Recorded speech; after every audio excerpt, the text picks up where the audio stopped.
Hello everyone, welcome back to Outreach academy.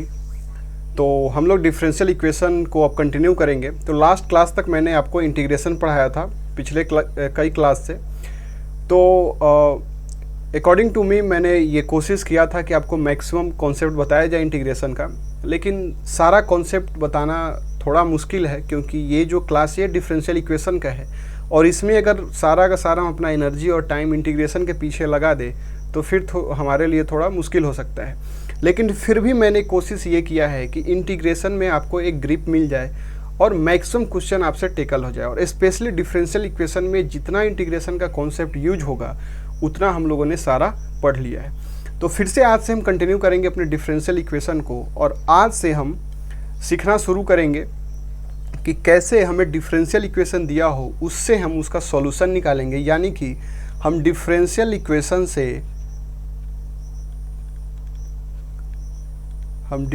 Equation से कहाँ पे जाएंगे? इक्वेशन ऑफ कर्व के पास जाएंगे। कि अगर डिफरेंशियल इक्वेशन दिया हो तो हम ये पता कर पाएंगे कि ये किस कर्व का इक्वेशन है। तो इसमें बहुत सारा मेथड है हमारे पास, हम सबको वन बाय वन सीखेंगे जो जो हमारे सिलेबस में गिवन है। आज हम लोग जो डिस्कस करेंगे वो दो टाइप का मेथड डिस्कस करेंगे। सबसे पहला वेरिएबल सेपरेबल मेथड, और दूसरा जो हम पढ़ेंगे अगर कोई फंक्शन हो जो हमें इस फॉर्म में गिवन मिल जाए,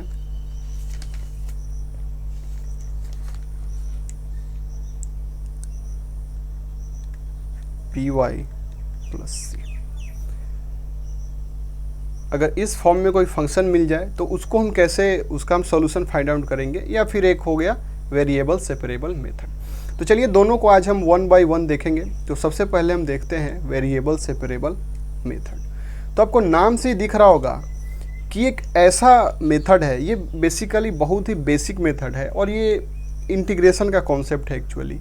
इसमें आपको क्या गिवन होगा, नाम से दिख रहा है वेरिएबल सेपरेबल, यानी जो वेरिएबल्स है उसको आप सेपरेट कर सकते हैं। They are able to be separated. यानी कि इसमें हम क्या करते हैं कि हमें कोई भी फंक्शन दिया होगा कॉम्प्लेक्स, लेकिन उसमें हम थोड़ा मैनिपुलेशन करेंगे तो आपको दिखेगा कि एक तरफ y का फंक्शन आ जाएगा और उसके साथ हम dy लगा देंगे, और दूसरे तरफ कोई x का फंक्शन आएगा और उसके बगल में हम dx लगा देंगे, और फिर दोनों तरफ हम क्या कर देंगे, इंटीग्रेट कर देंगे। अब हमने इंटीग्रेशन सीखा हुआ है तो इसका हम इंटीग्रेशन, मान लीजिए हमने कुछ निकाल लिया, इसका इंटीग्रेशन कुछ होगा और एक कांस्टेंट आएगा और ये हमारा क्या मिल गया, सॉल्यूशन मिल गया। तो यही इसमें हम करने वाले हैं। तो चलिए हम कुछ क्वेश्चन देखते हैं और क्वेश्चन के साथ शुरू करते हैं कि इसको हम कैसे कर सकते हैं।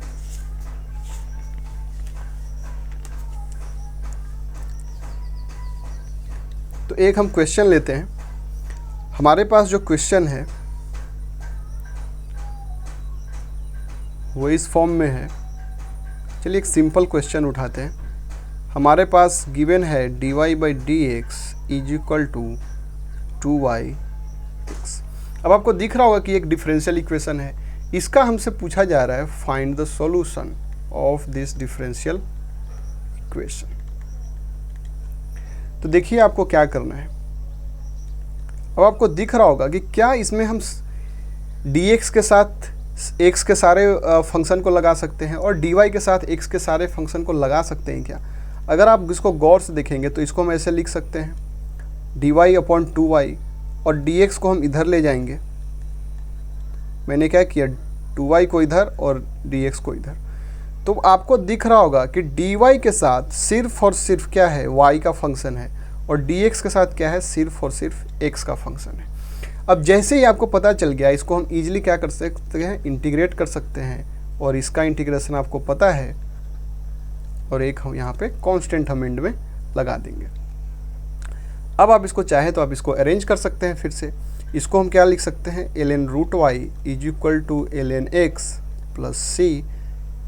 आप ln x को इधर ला सकते हैं तो ये हो जाएगा रूट वाई बाई एक्स। अब आप ये कैसे भी इसको अरेंज करके कहीं भी आंसर को छोड़ सकते हैं, अभी आपके ऊपर डिपेंड करेगा। अगर हम लॉग को उधर भेज देंगे तो हमें क्या मिल जाएगा, root y by x is equal to E to the power C, और ये भी क्या हो जाएगा, कोई ना कोई कांस्टेंट ही आएगा। अब यहाँ पे हम लिख सकते हैं y इज इक्वल टू के एक्स, अब हम दोनों तरफ स्क्वायर कर देंगे तो हमें क्या मिल जाएगा, y के स्क्वायर एक्स स्क्वायर। फिर से के स्क्वायर क्या है, कोई ना कोई कांस्टेंट है, तो मान लेते हैं कोई कांस्टेंट है c1 एक्स स्क्वायर। तो इसका आंसर क्या हो जाएगा, इसका आंसर हो जाएगा y कोई कांस्टेंट और x स्क्वायर। तो ये किस कर्व को रिप्रेजेंट कर रहा है, ये रिप्रेजेंट कर रहा है पैराबोला को।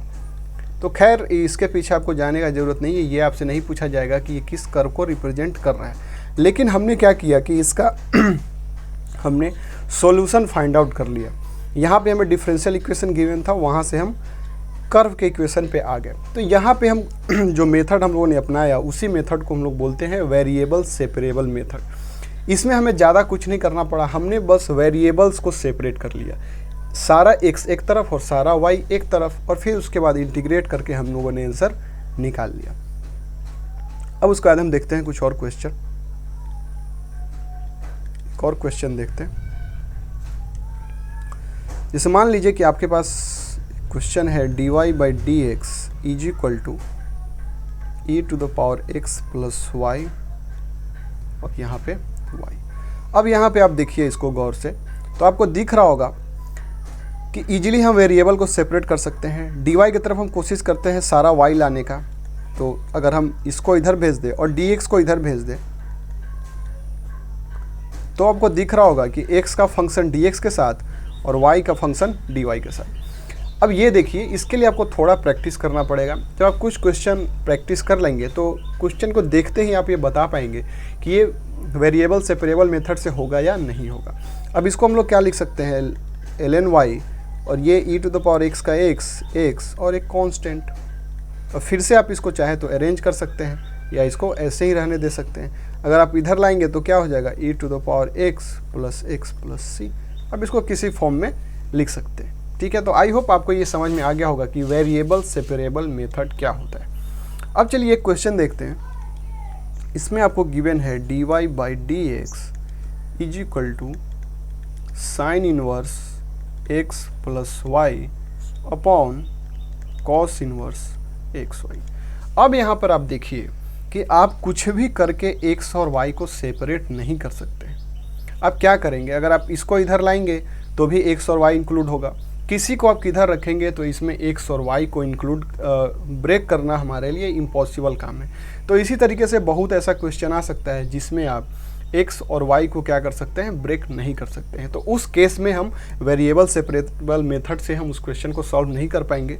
फिर उस क्वेश्चन को करने के लिए हमारे पास कोई और मेथड होगा और उन्हीं अब मेथड्स को हम सीखने वाले हैं। तो उन्हीं मेथड में से जो सबसे पहला मेथड है उसको आज हम लोग शुरू करते हैं कि जब कोई क्वेश्चन, देखिए वेरिएबल सेपरेबल मेथड तो आपको दिख रहा होगा कि एक बहुत बेसिक सा मेथड है। आपको क्या करना है, आपने यहाँ पे जुगाड़ फिट किया कि dx के साथ x का फंक्शन ले गए, dy के साथ y का फंक्शन ले गए और वहाँ पे हमने इंटीग्रेट कर लिया। लेकिन अगर हम ये काम इजीली नहीं कर पाए, अगर हम सेपरेट नहीं कर पाए जैसा कि हमने लास्ट क्वेश्चन में देखा था, तो उस केस में अब हमें कुछ जुगाड़ ढूंढना पड़ेगा। अब हम कुछ जुगाड़ ढूंढेंगे और वो जुगाड़ जो मिल गया तो फिर उसके बाद हमारे पास एक रेडीमेड सॉल्यूशन तैयार है और उसको वहाँ पे चिपका देना है। तो चलिए हम वन बाय वन सीखते हैं उन जुगाड़्स को। तो जो सबसे पहला जुगाड़ है, इसमें आपको क्या ढूंढना है कि लीनियर इक्वेशन ढूंढना है इन टू वेरिएबल, यानी कि x और y में ये क्या है, आपको दिख रहा होगा कि ये लीनियर इक्वेशन है x और y में। आपको ये देखना है कि जो भी आपको कुछ गिवन है उसमें जो लीनियर इक्वेशन है ना x एंड y में, वो किसी न किसी दूसरे फंक्शन का पार्ट होगा। अगर ये आपको दिख गया तब आपको क्या करना है, ax plus by plus c को क्या पुट कर लेना है, आपको एक नया वेरिएबल मान लेना है। मान लेते हैं z, आप t, आप कुछ भी मान सकते हैं, ये कर लेना है। उसके बाद दोनों तरफ x के रेस्पेक्ट में डिफ्रेंशिएट करना है। x के रेस्पेक्ट में डिफ्रेंशिएट करेंगे तो क्या हो जाएगा, a b dy by D x, c constant है तो 0 हो गया, dz बाई डी एक्स। अब यहाँ पे dy बाई डी एक्स का क्या वैल्यू आ गया, dy बाई डी एक्स का वैल्यू आ जाएगा 1 बाई b जी D Z by D X minus A. अब आपको क्या करना है कि जो नया इक्वेशन है हमारे पास, जो क्वेश्चन गिवन है, उसमें dy बाई डी को रिप्लेस कर देना है इससे, और x plus B y c को रिप्लेस कर देना है z से। ऐसा क्यों हो रहा है आपको लॉजिक समझ में आना चाहिए। अगर मान लीजिए आपने कहीं देख लिया कि ऐसा कुछ दिया है sine of 2x plus 2y plus C, ठीक है, ऐसा कुछ गिवन है। अब क्या प्रॉब्लम है कि अगर मान लीजिए अगर आपने इसमें कुछ मैनिपुलेट भी किया, तो यहाँ पे अगर मान लीजिए कुछ dx dy या कुछ भी लेके आते हैं, तब पहला प्रॉब्लम ये है कि आपको एक से ज़्यादा अगर वेरिएबल है तो उसका इंटीग्रेशन नहीं पता है। क्योंकि हम लोगों ने जब इंटीग्रेशन सीखा था तो वहाँ पे हम लोगों ने देखा था कि सिर्फ अगर x का फंक्शन है तो उसको हम इंटीग्रेट कर सकते हैं x के रिस्पेक्ट में, y का फंक्शन है तो y के रिस्पेक्ट में। ऐसा नहीं कि कोई फंक्शन x का है और y का फंक्शन है और उसको हम इंटीग्रेट कर पा रहे हैं x के रिस्पेक्ट में या y के रिस्पेक्ट में या दोनों को एक साथ, ऐसा हम नहीं कर सकते हैं। हमेशा इंटीग्रेशन जो होता है वो वन वेरिएबल में होता है। तो पहला प्रॉब्लम तो ये आ गया कि यहाँ पे दो वेरिएबल इंक्लूड है और हमको इंटीग्रेट करना है dx के रिस्पेक्ट में। दूसरा ये समस्या आ गया कि हमें साइन का एक सिंपल सा ये पता है कि अगर sin x dx हो तो इसका हमारा क्या हो जाएगा, इंटीग्रेशन cos x या माइनस cos x हो जाएगा। तो इसीलिए अब हमको क्या करना है कि इस पूरे को हम किससे रिप्लेस कर देंगे, एक सिंपल वेरिएबल z से अगर हमने कर दिया और यहाँ पे समहाउ हमें dz लाना है। तो अब देखिए जो इंटीग्रेशन यहाँ पे सॉल्व नहीं हो पा रहा था, अब वो इंटीग्रेशन यहाँ पे क्या हो रहा है, सॉल्व हो रहा है। तो यही लॉजिक है इसके पीछे का। इसीलिए इसमें आपको क्या ढूंढना है कि आपको कहीं भी दिख जाए कि कोई फंक्शन है x plus B Y plus C का, तो उसको आपको आँख मूंद के z रिप्लेस कर देना है। फिर उसके बाद आप दोनों तरफ डिफ्रेंशिएट करेंगे। कुल मिला के यहाँ से हमें ये करना है कि dy बाई डी को रिप्लेस कर देना है dz बाई डी के फॉर्म में। क्योंकि अब क्या हो रहा है, हमारा वेरिएबल चेंज हो जा रहा है। यहाँ पे एक्स वाई का फॉर्म था और उसको हमें z के फॉर्म में ले जाना है। तो इसीलिए हम dz बाई डी के फॉर्म में ले जाएंगे और फिर उसके बाद हम सॉल्व करेंगे। तो आपको दिखेगा कि उसके बाद हम इजीली वेरिएबल सेपरेबल मेथड से सॉल्व कर पाएंगे। तो चलिए कि हम क्वेश्चन लेते हैं, फिर आपको और क्लैरिटी मिलेगा इसमें।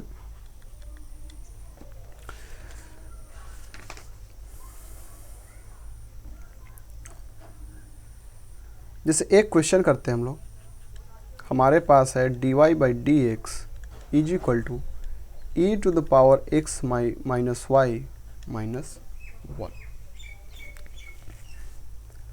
अब यहाँ पे देखिए, अगर मान लीजिए आपने अगर इसको कोशिश किया होता वेरिएबल सेपरेबल मेथड से करने का, तो हम कैसे करते, e के पावर x भी आ रहा है और y भी आ रहा है, तो अब इसको ऐसे रिप्लेस कर सकते हैं e to the power minus Y.